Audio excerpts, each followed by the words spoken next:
দরবারে শুকরিয়া জ্ঞাপন করছি যে রব্বে কারীম আমাদেরকে এমন একটি মজলিসের মধ্যে আসার তৌফিক দান করেছেন, যে মজলিসটা হলো জান্নাতের একটা বাগান।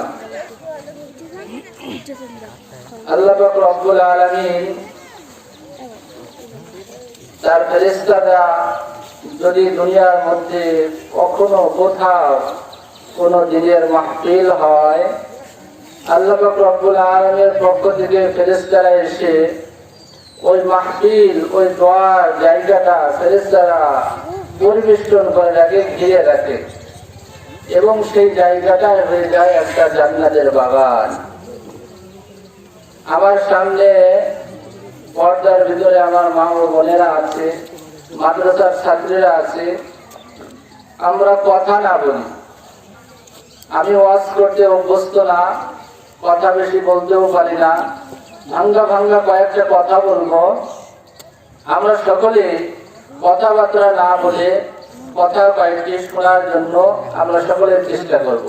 ইনশাআল্লাহ কিছু লাভ হবে, ক্ষতি হবে না। যেহেতু আমরা এই মাহফিলের ময়দানে এসেছি, অনেক কষ্ট করে দূর দূরান্ত থেকে এসেছি, এই মাহফিলের ময়দান থেকে যদি আমি কিছু নিয়ে না যেতে পারি, তাহলে এই মাহফিলের ময়দানে এসে আমার কোনো লাভ হবে না। এই জন্য আমি উদারত আহ্বান রাখবো, আপনারা যারা পর্দার ভিতরে আছেন তারা কেউ কথা, কোনো আওয়াজ উচ্চ স্বরে আমরা করব না। আলহামদুলিল্লাহ, আল্লাহ সুবহানাহু ওয়া তাআলা দরবারে লাখ কোটি শুকর যে আল্লাহ পাক রব্বুল আলামিন আমাদেরকে এমন একটা দ্বীনের মজলিসে আসার তৌফিক দান করেছে। সম্মানিত হাজিরিন, আমি আল্লাহ পাক রব্বুল আলামিনের কোরআনুল কারীম এবং আল্লাহ রাসূল সাল্লাল্লাহু আলাইহি সাল্লামের অবৈধ হাদিস থেকে একটা হাদিস তেলাওয়াত করেছি। আল্লাহ পাক রব্বুল আলামিন যদি তৌফিক দান করেন, আয়াত এবং হাদিসের মাঝামাঝি কিছু কথা বলার চেষ্টা করব। ওয়া তৌফিক ইল্লা বিল্লাহ। আল্লাহ পাক রব্বুল আলামিন কোরআনুল কারীমের ভিতরে বলতেছেন, ইয়া আইয়ুহাল্লাযীনা আমানুত্তাকুল্লাহ ওয়া কুনু মা'আস সাদিকিন।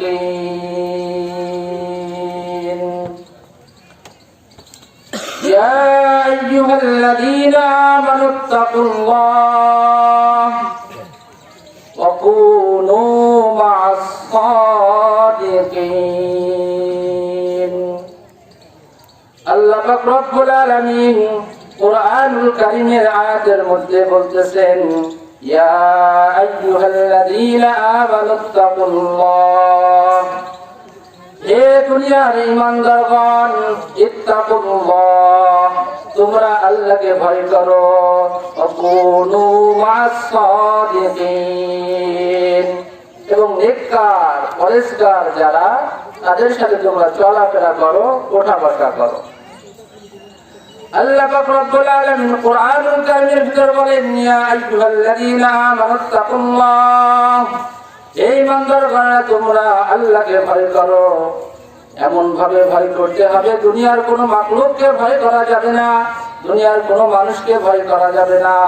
একমাত্র আমাদের ভয় একমাত্র শুধুমাত্র আল্লাহ তাআলার জন্যই হবে। সাইয়েদনা হযরত সুলাইমান আলাইহিস সালাম এর জামানায় ছোট্ট একটা কাহিনী বললে আপনারা বুঝতে পারবেন আমরা মুসলমান, আমরা কেমন আল্লাহ পাক রব্বুল আলামিনকে ভয় পাই। আমরা তো আল্লাহকে ভয় করতে পারি না, ভয় করিও না। আমরা নামাজ পড়ি না, রোজা রাখি না, সৎ কাজ করি না, অসৎ পথে সবসময় চলি। আমরা দুনিয়ার ভিতরে যতদিন থাকবো ততদিন আমরা গুনার কাজের ভিতরে লিপ্ত হয়ে থাকি। এই জন্য আমরা আমাদের অন্তরের ভিতরে যদি আল্লাহ পাক রব্বুল আলামিনের ভয় থাকে, আল্লাহ পাক রব্বুল আলামিনের ডর যদি আমাদের অন্তরের ভিতরে পয়দা হয়, তাহলে আমাদের দ্বারা কখনো গুনার কাজ করা সম্ভব হবে না। সাইয়েদনা হযরত সুলাইমান আলাইহিস সালাম এমন একজন নবী ছিলেন, তিনি শুধুমাত্র নবী ছিলেন না, বরং তিনি একজন নবী ছিলেন এবং অর্ধ জাহানের শাসনকর্তা ছিলেন। সুলাইমান আলাইহিস সালাম এমন একজন নবী ছিলেন যে শুধুমাত্র নবী ছিলেন না, বরঞ্চ গোটা বিশ্বের অর্ধ জগতের শাসন কর্তা ছিলেন হযরত সুলাইমান আলাইহিস সালাম। হযরত সুলাইমান আলাইহিস সালাম এমন একজন নবী ছিলেন যে নবী শুধু মানুষ নয়, বরং গোটা বিশ্বের মধ্যে আল্লাহ পাক রব্বুল আলামিন যত মাখলুকাতকে সৃষ্টি করেছে, সমস্ত মাখলুকাতের ভাষা আল্লাহ পাক রব্বুল আলামিন হযরত সুলাইমান আলাইহিস সালামের বোঝার মতো ক্ষমতা, শক্তি আল্লাহ পাক রব্বুল আলামিন তাকে দান করেছিলেন। সাইয়েদনা সুলাইমান আলাইহিস সালাম এমন একজন রাসূল ছিলেন যে রাসূল দুনিয়ার ভিতরে যত মাখলুকাত আছে, যত সৃষ্টি জীব আছে, সবার ভাষা আল্লাহ পাক রব্বুল আলামিন সুলাইমান আলাইহিস সালামকে বোঝার তৌফিক দান করেছিলেন। হযরত সুলাইমান আলাইহিস সালাম কে আল্লাহ পাক রব্বুল আলামিন এত ক্ষমতা দান করেছিলেন যে হাওয়া বাতাস এগুলাকেও সুলাইমান আলাইহিস সালামের তাবে বানিয়ে দিয়েছিলেন।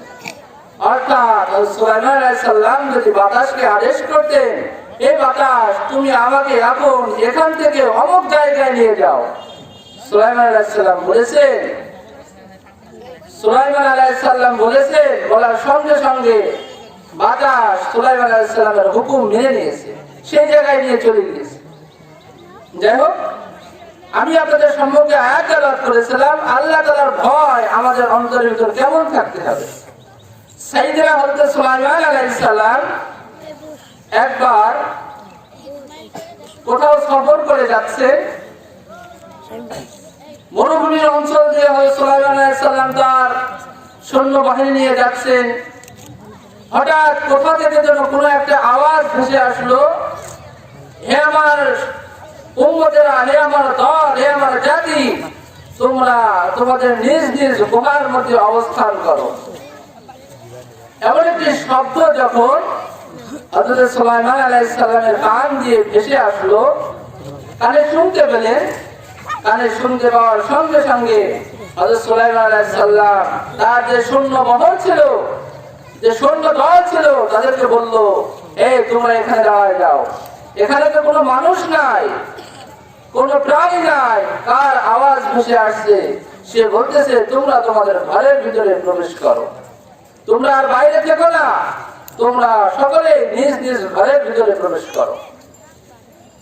আল্লাহ পাক রব্বুল আলামিন তো হযরত সুলাইমান আলাইহিস সালামকে সমস্ত জিনিসের ভাষা বোঝার মতো ক্ষমতা আল্লাহ তাআলা দান করেছিলেন, যে একটা মাখলুকাত তার দলকে, তার জাতিকে বলতেছে, তোমরা তোমাদের ঘরের মধ্যে অবস্থান করো। এই কথা যখনই বলছে, সুলাইমান আলাইহিস সালামের কানের মধ্যে আওয়াজ পৌঁছায় গেছে। সাইয়েদনা হযরত সুলাইমান আলাইহিস সালাম চারিদিকে তাকাইতেছে আর দেখতেছে, কঠিন মরুভূমির মধ্যে কোথাও কোনো মানুষ নাই, কোথাও কোনো প্রাণী নাই। এমন এক জনমানব শূন্য এলাকায় কে এমন আওয়াজ করে, কে এমন কথা বলে যে তোমরা নিজেরা নিজেদের ঘরের মধ্যে প্রবেশ করো, কেউ আর বাইরে ঘোরাফেরা করো না, তোমরা সকলে নিজ নিজ কক্ষের মধ্যে অবস্থান করো। এই কথা শোনার সঙ্গে সঙ্গে সাইয়েদনা সুলাইমান আলাইহিস সালাম আশ্চর্য হয়ে গেছেন। হযরত সুলাইমান আলাইহিস সালাম চারদিকে দেখতেছেন, উত্তরে দেখে, দক্ষিণে দেখে, পশ্চিমে দেখে, পূর্বে দেখে, কোথাও কোনো মানুষ নাই, কোথাও কোনো মানুষের আনাগোনা পায় না, কোথাও কোনো মানুষের ছায়া মাত্র নাই। হঠাৎ করে হযরত সুলাইমান আলাইহিস সালাম তার মস্তিষ্কের ভিতরে একটা কথা উদ্রেক হয়েছে। সাইয়েদনা হযরত সুলাইমান আলাইহিস সালাম ডাক দিয়ে বলতেছেন, আল্লাহ পাক রব্বুল আলামিন তো আমাকে এমন এক নবী বানায় প্রেরণ করেছেন, যে নবী শুধু মানুষ নয়, শুধু জিন নয়, শুধু মাখলুকাত নয়, আল্লাহ পাক রব্বুল আলামিন এই পৃথিবীর মধ্যে যতগুলি নবী, যতগুলো মাখলুকাত সৃষ্টি করেছে, সমস্ত মাখলুকাতের ভাষা বোঝার মতো তৌফিক আল্লাহ পাক রব্বুল আলামিন আমি সুলাইমান আলাইহিস সালামকে দান করেছে। হযরত সুলাইমান আলাইহিস সালাম চারিদিকে খুঁজতে আছে, কোথাও কোনো মাখলুকাতের সন্ধান মেলে না। হযরত সুলাইমান আলাইহিস সালাম আশ্চর্যান্বিত হয়ে গেছে, আয় রে মুসিবত, এমন একটা জায়গায় আমরা আছি, কোথাও কোনো মাখলুকাত নাই, কোথাও কোনো মানুষ নাই, জনমানবহীন এক এলাকায় কে এমন আওয়াজ করে, কে বলে এ তোমরা নিজ নিজ কক্ষের মধ্যে অবস্থান করো, তোমরা আর এই জায়গায় ঘোরাফেরা করো না। সাইয়েদনা হযরত সুলাইমান আলাইহিস সালাম চারিদিকে খুঁজতে খুঁজতে হঠাৎ দেখি আল্লাহ পাক রব্বুল আলামিনের এক মাখলুকাতের দিকে তার দৃষ্টি পড়েছে। সেই মাখলুকাতের নাম হলো পিপীলিকা। সেই পিপীলিকা দেখতেছে আস্তে আস্তে সকলে নিজ নিজ ঘরের মধ্যে প্রবেশ করতেছে। সাইয়েদনা হযরত সুলাইমান আলাইহিস সালাম ডাক দিয়ে বলেন, এ পিপীলিকা তোমরা দাঁড়াও। সুলাইমান আলাইহিস সালামের আওয়াজ শোনার সঙ্গে সঙ্গে পিপীলিকা বাহিনী সকলে দাঁড়ায় গেছে। দাঁড়ায় যাওয়ার পরে বলতেছে, হে আল্লাহর রাসূল, আপনি কি আমাদেরকে কিছু বলবেন? আমরা সকলে নিজ নিজ কক্ষের ভিতরে অবস্থান করতে চাই। হযরত সুলাইমান আলাইহিস সালাম ডাক দিয়ে বলতেছে, এ পিপীলিকা দল, এখানে কে এমন আওয়াজ করলো, কে এই কথাটি বললো যার নিজ নিজ কক্ষের মধ্যে অবস্থান করো, তোমরা আর এখানে ঘোরাফেরা করো না? এই কথাটি কে বললো এবং কিসের জন্য বললো? আমাকে না বলা পর্যন্ত ও পিপীলিকার দল, আমি তোমাদেরকে এখান থেকে যেতে দেব না। পিপীলিকার মধ্যে একজন সর্দার থাকে, একজন রানী থাকে। যেই রানীর কথা আমরা সকলে জেনে থাকি, আমাদের মাদ্রাসার মধ্যে আমাদের যে মুহতামিম সাহেব আছেন, আমরা যত শিক্ষক শিক্ষিকা ছাত্র ছাত্রী যারা আছে, আমরা সকলে হুজুরের কমান্ড মেনে চলি। আমরা সকলে হুজুর আমাদেরকে যা আদেশ করেন সেইগুলো আমরা মানতে থাকি, মানতে বাধ্য হয়ে যাই। সুলাইমান আলাইহিস সালাম যখন ওই পিপীলিকার সর্দারকে আহ্বান করলো, কে আছে এমন একটি কথা বললো, আমাকে বলতে হবে। তো আমাদের যেমন একটা কমান্ডার আছে, ওই পিপীলিকা বাহিনীর মধ্যে একজন কমান্ডার আছে, একজন পিপীলিকা আছে, একজন পিঁপড়ার রানী আছে। সে রানীর কথা সকলেই মানে, সকলেই শোনে। ওই পিপীলিকার রানী বলতেছে, নবী আল্লাহর রাসূল সুলাইমান আলাইহিস সালাম, আমি এমন কথা আমার লোকদেরকে বলেছি, আমার সৈন্যবাহিনীদেরকে বলেছি, আমার জাতীয়, আমার যে সম্পদ, আমার যে শ্রেণী পিপীলিকা, তাদেরকে আমি এই কথাগুলো বলেছি, তারা যেন সকলেই নিজ নিজ গুহার মধ্যে আশ্রয় গ্রহণ করে। সাইয়েদনা হযরত সুলাইমান আলাইহিস সালাম বলেন, তুমি এতক্ষণ আমরা ওই কোথা থেকে আসতেছি, আমাদের আওয়াজ শোনার পর তুমি কেন এমন কথা বললে? পিপীলিকার সর্দার রানী ডাক দিয়ে বলে, ও আল্লাহর রাসূল সুলাইমান আলাইহিস সালাম, যতক্ষণ পর্যন্ত আমরা আপনাকে না দেখেছি, ততক্ষণ পর্যন্ত আমাদের অন্তরের ভিতর আল্লাহ পাক রব্বুল আলামিনের ভয় কাজ করতেছিল। যখনই আমরা দেখেছি আপনি আল্লাহর রাসূল সাল্লাল্লাহু আলাইহি সাল্লাম আপনার দলবল নিয়ে যখন আপনি আমাদের দিকে অগ্রসর হয়ে যাচ্ছেন, তখন আল্লাহ পাক রব্বুল আলামিনের ভয় আমাদের অন্তর থেকে বাইর হয়ে, সুলাইমান ও গো রাসূল, তোমার ভয় আমাদের অন্তরের ভিতরে ঢুকে যাচ্ছে। এই কারণে আমি আমার লোকদেরকে, আমি আমার সৈন্যদেরকে বলেছি, তোমরা তোমাদের নিজ নিজ কক্ষের ভিতরে অবস্থান করো। সাইয়েদনা হযরত সুলাইমান আলাইহিস সালাম ডাক দিয়ে বলেন, হে পিপীলিকার সর্দার, আমি কি তোমাদের উপরে কোনো আঘাত করেছি? না আমার সৈন্যদের পদ আঘাতে তোমাদের কোনো ক্ষতি হয়েছে? তোমরা কেন এমন কথা বললে? নিজ নিজ কক্ষের ভিতরে যাওয়ার কথা কেন বললে? পিপীলিকার রানী ডাক দিয়ে বলে, আল্লাহর রাসূল সুলাইমান, আমরা আপনাকে ছোট করার জন্য এই কথা বলি নাই, আমরা এই কথাটি এই কারণে বলেছি যাতে করে তুমি আল্লাহর রাসূল এই জায়গা থেকে বিদায় নিয়ে চলে যাবে, আমাদের অন্তরের ভিতরে আল্লাহ পাক রব্বুল আলামিনের ভয় বিরাজমান থাকবে, তুমি রাসূল সুলাইমানের ভয় যেন আমাদের অন্তরের ভিতরে না আসে। হযরত সুলাইমান আলাইহিস সালাম ডাক দিয়ে বলেন, হে পিপীলিকার রানী, আমি সুলাইমান, আমি আল্লাহ পাক রব্বুল আলামিনের একজন রাসূল, আমার ভয় তোমাদের অন্তরের ভিতর আসার দরকার নাই, আমাকে দেখে কেন তোমরা এমন কথা বললে? পিপীলিকার রানী ডাক দিয়ে বলে, হে আল্লাহর রাসূল সুলাইমান আলাইহিস সালাম, তুমি শোনো, আমি আমার গোত্রের লোকজনকে কেন তার নিজ গ্রহের মধ্যে প্রবেশ করার কথা বললাম? পিপীলিকার রানী ডাক দিয়ে বলে, ওগো আল্লাহর রাসূল, আমাদের অন্তরের ভিতর সবসময় আল্লাহ পাক রব্বুল আলামিনের ভয় বিরাজমান করে, আর আপনাকে দেখে যদি আল্লাহ পাক রব্বুল আলামিনের ভয় আমাদের অন্তর থেকে বাইরে হয়ে যায়, আর এই সময় যদি আল্লাহ পাক রব্বুল আলামিন আমার জানটা কবজ করে নিয়ে যায়, তখন আল্লাহর ভয় না থেকে ও আল্লাহ রাসূল আপনার ভয় আমাদের অন্তরের ভিতরে এসে যাবে। তখন যদি আমাদের জানটা আল্লাহ পাক রব্বুল আলামিন কবজ করে নিয়ে যায়, আমার মতো হতভাগা, আমার মতো কপাল পোড়া আর দুনিয়ার মধ্যে কেউ থাকবে না।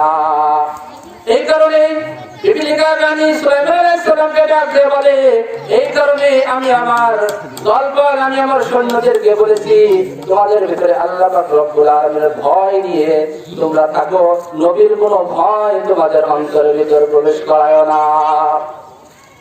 তো আমাদের ভিতরে আল্লাহ পাক রব্বুল আলামিনের ভয় সব সময় থাকতে হবে।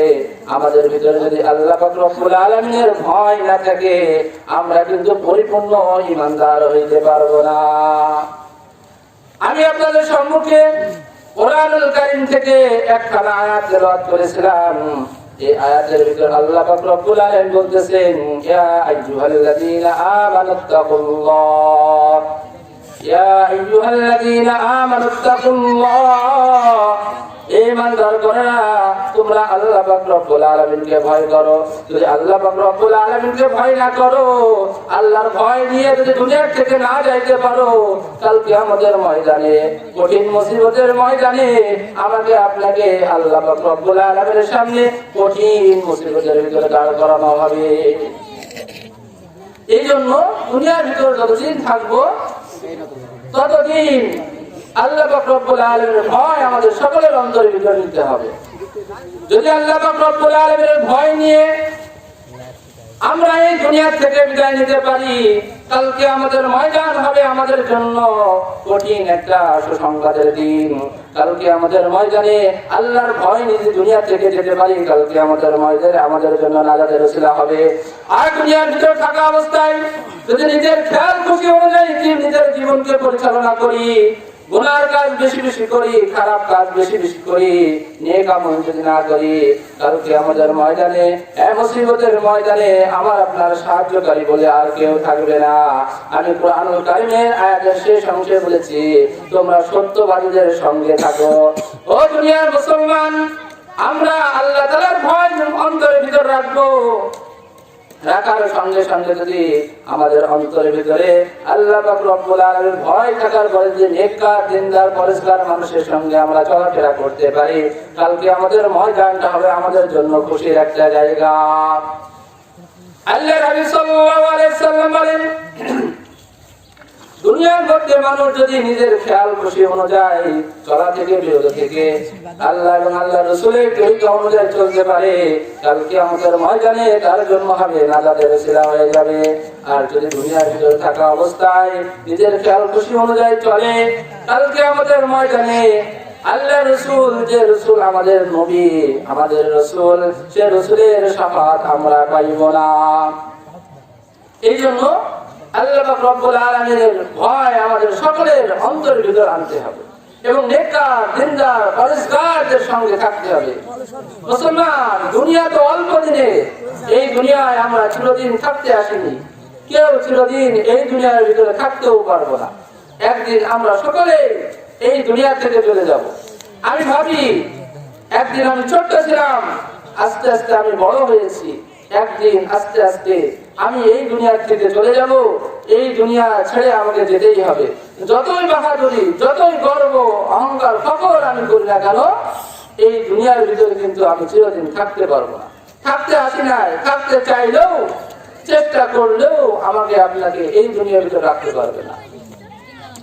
আল্লাহ পাক রব্বুল আলামিনের সময় যখন শেষ হয়ে যাবে, আল্লাহ পাক রব্বুল আলামিন ইলা আজালিম মুসাম্মা, একটা নির্দিষ্ট সময়ের জন্য আল্লাহ পাক রব্বুল আলামিন আমাদেরকে এই দুনিয়ার ভিতরে প্রেরণ করেছেন।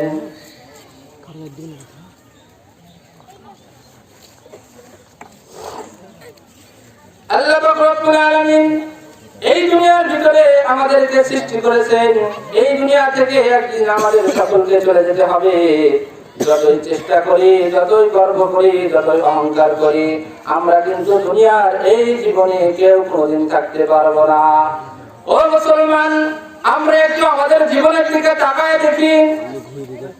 একদিন আমরা ছোট্ট ছিলাম, ছোট্ট মায়ের কোলে ছিলাম, আমাদের কোনো বোধ শক্তি ছিল না, আমরা বুঝতাম না, কথা বলতে পারতাম না। আল্লাহ পাক রব্বুল আলামিন আমাদেরকে কথা বলার ক্ষমতা দান করেছেন। আল্লাহ পাক রব্বুল আলামিন আমাদেরকে বাক শক্তি দান করেছেন। আল্লাহ পাক রব্বুল আলামিন আমাদেরকে শ্রবণ শক্তি দান করেছেন। আল্লাহ পাক রব্বুল আলামিন আমাদেরকে হাত দান করেছেন। আল্লাহ পাক রব্বুল আলামিন আমাদেরকে পা দান করেছেন। আল্লাহ পাক রব্বুল আলামিন আমাদেরকে দুটো চক্ষু দান করেছেন, যে দুটো চক্ষু দ্বারা দুনিয়ার মধ্যে সব কিছু আমরা দেখতে থাকি। ও দুনিয়ার মুসলমান, আমরা যদি একটি বার লক্ষ্য করি আল্লাহ তাআলার ওই কুদরতের দিকে, আল্লাহ তাআলাকে ভয় অন্তরের ভিতর নিয়ে আল্লাহ তাআলার ওই কুদরতের কথা যদি একবার স্মরণ করি, তাহলে আমরা বুঝতে পারবো আল্লাহ পাক রব্বুল আলামিন আমাদের 3.5 হাত বডির মধ্যে আল্লাহ পাক রব্বুল আলামিন কত নিয়ামত দান করেছেন, কত নিয়ামত আল্লাহ পাক রব্বুল আলামিন আমাদেরকে দান করেছেন। ও মুসলমান, আমাদের যে কর্ণগুলো, যে ক্ষমতাগুলো আল্লাহ পাক রব্বুল আলামিন দান করেছেন, তার মধ্যে একটা কথা আমি আপনাদের সম্মুখে বলি। আল্লাহ পাক রব্বুল আলামিন আমাদেরকে 2টা চক্ষু দান করেছে। বলেন তো, যাদের 2টা চক্ষু নাই তারা দুনিয়ার ভিতর থাকা আর না থাকা সমান কথা। ও দুনিয়ার মানুষ, যারা দুনিয়ার ভিতর যাদেরকে আল্লাহ পাক রব্বুল আলামিন 2টা চক্ষুর দৃষ্টি শক্তি কেড়ে নিয়েছে, তারাই বলতে পারবে দুনিয়ার ভিতরে বেঁচে থাকার থেকে দুনিয়ার থেকে মারা যাওয়া অনেক ভালো। যার 2টো চক্ষু নাই তার দুনিয়ার ভিতরে কোনো কিছু নাই, তার 2টো চক্ষু নাই, সে কোনো কাজ নিজের ক্ষমতা অনুযায়ী করতে পারে না, অপরের সাহায্য ছাড়া করতে পারে না। ও দুনিয়ার মানুষ, দেখেন আল্লাহ পাক রব্বুল আলামিন আমাকে আপনাদেরকে কত বড় নিয়ামত দান করেছে। এত বড় সুন্দর নিয়ামত পাওয়ার পরেও আমরা কি এই নিয়ামতের সুন্দর এবং সুষ্ঠু ব্যবহার করতে পারতেছি কিনা, একটু তাকালেই আমরা বুঝতে পারবো আল্লাহ পাক রব্বুল আলামিন যে আমাকে 2টা চক্ষু দান করেছিলেন, এই চক্ষু দ্বারা আমার দরকার ছিল কোরআন পড়া, হাদিস পড়া, কিতাব পড়া, রাসূলের জীবনী পড়া, ওলি আল্লাহর জীবনী পড়া, সুন্দর জিনিস দেখা। আমরা কি করি ও দুনিয়ার মা বোনেরা, আমরা এই 2টো চক্ষু দ্বারা, এত বড় নিয়ামতের দ্বারা আমরা কি করি দুনিয়ার মধ্যে নাচ দেখি, গান শুনি, টিভি দেখি, সিনেমা দেখি, খারাপ জিনিস দেখি। ও দুনিয়ার মানুষ, আল্লাহ তাআলা তোমাকে চক্ষু দান করলো কিসের জন্য? আর এই চক্ষুটা তুমি কোন কাজে ব্যয় করতেছো? কারণ কি আমাদের ময়দানে যদি আল্লাহ পাক রব্বুল আলামিন তোমার কাছে হিসাব চায়, হে আব্দুল মুমিন, আমি তোমাকে 2টা চক্ষু দান করেছিলাম, এই চক্ষু দ্বারা তুমি কি করেছো? আমি তোমাকে 2টা চক্ষু দান করেছিলাম, এই চোখ দ্বারা তোমার দেখার কথা ছিল কোরআন, কোরআন দেখে দেখে পড়ার কথা ছিল, হাদিস দেখে দেখে তেলাওয়াত করার কথা ছিল, আর ওলি আল্লাহর জীবনী পড়ার কথা ছিল, নবীদের জীবনী চর্চা করার কথা ছিল। ও দুনিয়ার মানুষ, ও আব্দুল মুমিন, তুমি দুনিয়ার ভিতরে থাকা অবস্থায় এই কোরআন চোখ দ্বারা কোরআন পড়ো নাই, হাদিস পড়ো নাই, এই চোখ কালকে আমাদের ময়দানে আপনার বিপক্ষে সাক্ষী দেবে। কালকে আমাদের ময়দানে আমি আপনি এখন মনে করতে পারি চোখ তো আমার শরীরের মধ্যে লাগানো আছে, আমি চোখকে যেটা আদেশ করব চোখ সেটাই করবে। দুনিয়ার মধ্যে আমি চোখকে আদেশ করতেছি টিভি রাখ, চোখ কিন্তু টিভি দেখতেছে। আমি দুনিয়ার ভিতরে চোখকে আদেশ করতেছি একটা উলঙ্গ মেয়ের ছবি দেখ, চোখ কিন্তু সেই উলঙ্গ মেয়ের ছবির দিকে তাকাইতেছে। আমি চোখকে আদেশ করতেছি ভালো জিনিস দেখিস না, খারাপ জিনিস দেখ, চোখ কিন্তু সেই জায়গায় সেই জিনিসে দেখাচ্ছে। কালকে আমাদের ময়দানে আল্লাহ পাক রব্বুল আলামিনের কঠিন হাসরের কঠিন মুসিবতের মধ্যে আল্লাহ পাক রব্বুল আলামিন মুখের মধ্যে যখন মোহর মেরে দেবেন, মুখ দিয়ে কোনো কথা বলার ক্ষমতা থাকবে না। এটি আমাদের ময়দানে আল্লাহ পাক রব্বুল আলামিন বলবেন, ও চোখ তুমি বলো তোমার দ্বারা আব্দুল মুমিন কি কাজ করেছে, কি জিনিস দেখেছে, তুমি নিজে সাক্ষী দাও। চোখ তখন কালকে আমাদের ময়দানে আল্লাহ পাক রব্বুল আলামিনের সম্মুখে সাক্ষী দেবেন, বলতে থাকবে, ও রব্বে কারীম, তুমি এই বান্দাকে 2টা চোখ দান করেছিলে, কিন্তু এই বান্দা তোমার এই বান্দার চোখ দ্বারা ভালো কোনো জিনিস কিছু দেখে নাই। এই বান্দা তোমার সব থেকে বড় নিয়ামত হলো 2টা চক্ষু। এই চোখ দ্বারা সে সব সময় টিভির সিরিয়াল গুলো দেখেছে, স্টার জলসা দেখেছে, জি বাংলা দেখেছে, আর টাপুর টুকুর দেখেছে, আরো কত কিছু না দেখেছে। ও আল্লাহ পাক রব্বুল আলামিন, তুমি যে তাকে 2টা চোখ দিয়েছিলে, এই চোখ দিয়ে কখনো সে কোরআনুল কারীমের পৃষ্ঠা উল্টায় নাই, এই চোখ দিয়ে কখনো হাদিস খুলে দেখে নাই, এই চোখ দিয়ে কখনো নবীদের জীবনী পড়ে নাই। ও আল্লাহ, এই চোখ দিয়ে সে সিনেমার হলে গিয়েছে, এই চোখ দিয়ে সে উলঙ্গ বেহায়া কোন নারীর ছবি দেখেছে। যখন কালকে আমাদের ময়দানে চোখ আপনার বিপক্ষে সাক্ষী দিতে থাকবে, ও দুনিয়ার মানুষ, ও আমার মা, ও আমার বোন, আমার ভাইরা, কালকে আমাদের ময়দানে চোখ যখন আপনার বিপক্ষে সাক্ষী দিতে থাকবে, তখন আমার আপনার অবস্থা কি হয়ে যাবে? কালকে আমাদের ময়দানে কঠিন মুসিবতের মধ্যে চোখ যদি আমার বিপক্ষে সাক্ষী দেয়, আমার নাজাত পাওয়ার আর আশা করা যায় না। শুধু চোখ নয়, আল্লাহ পাক রব্বুল আলামিন আমার আপনার বডির ভিতরে যতগুলো অঙ্গ প্রত্যঙ্গ দান করেছেন, শুধু চোখ সাক্ষী দেবে তাই নয়, হাত সাক্ষী দেবে, পা সাক্ষী দেবে, কর্ণ সাক্ষী দেবে, জিহ্বা সাক্ষী দেবে, সবকিছু আল্লাহ পাক রব্বুল আলামিনের দরবারে সাক্ষী দেবে। হাত বলবে, ওগো আল্লাহ, দুনিয়ার ভিতর থাকা অবস্থায় এই ব্যক্তি যে হাতটাকে আমাকে তাকে দান করেছিলে, এই হাত দিয়ে সে কখনো কুরআনুল কারীম স্পর্শ করে নাই, এই হাত দ্বারা কখনো হাদিসের কিতাব ধরে নাই, এই হাত দ্বারা কখনো ভালো কাজের আদেশ করে ভালো জিনিস ধরে নাই, সব সময় খারাপ কাজ করেছে এবং খারাপ জিনিস ধরেছে। ওগো আল্লাহ, তুমি তাকে হাত দিয়েছিলে, এই হাত দিয়ে কখনো সে ভালো কাজ করে নাই। কালকে আমাদের ময়দানে হাতও আপনার বিপক্ষে সাক্ষী দিয়ে দেবে, চোখও আপনার বিপক্ষে সাক্ষী দিয়ে দেবে। জবান যখন আল্লাহ পাক রব্বুল আলামিন জিহ্বাকে প্রশ্ন করবে, এ জিহ্বা তুই বল, তোর দ্বারা কি হারাম খাবার খেয়েছে না হালাল খাবার খেয়েছে? আমার আপনার জিহ্বা সাক্ষী দিয়ে দেবে, ওগো আল্লাহ, আমার দ্বারা এই ব্যক্তি কখনো হালাল খাবার খায় নাই, এই ব্যক্তি সব সময় সর্বদা হারাম খাবার ভক্ষণ করেছে। কালকে আমাদের ময়দানে যখন চোখ আপনার বিপক্ষে সাক্ষী দেবে, হাত আপনার বিপক্ষে সাক্ষী দেবে, আপনার জিহ্বা আপনার বিপক্ষে সাক্ষী দেবে, আপনার পাকে আল্লাহ পাক পায়ের যখন আল্লাহ পাক রব্বুল আলামিন খুলে দেবে, পা বলবে, আল্লাহ, ও আল্লাহ, এই ব্যক্তিকে যে দুটো পা দান করেছিলে, এই পা দ্বারা সে কখনো ভালো কাজ করে নাই, কখনো ভালো জায়গায় হেঁটে যায় নাই, এই পা দ্বারা কখনো মসজিদের দিকে হেঁটে যায় নাই, এই পা দ্বারা কখনো মাদ্রাসার দিকে হেঁটে যায় নাই, এই পা দ্বারা কখনো ওয়াজ মাহফিলের দিকে হেঁটে যায় নাই, এই পা দ্বারা সে হেঁটে গেছে সিনেমা হলের দিকে, এই পা দ্বারা সে হেঁটে গেছে খারাপ কাজের দিকে, বিভিন্ন পার্কের মধ্যে গিয়েছে উলঙ্গ মেয়েদের সঙ্গে নষ্টি ফুষ্টি করার জন্য।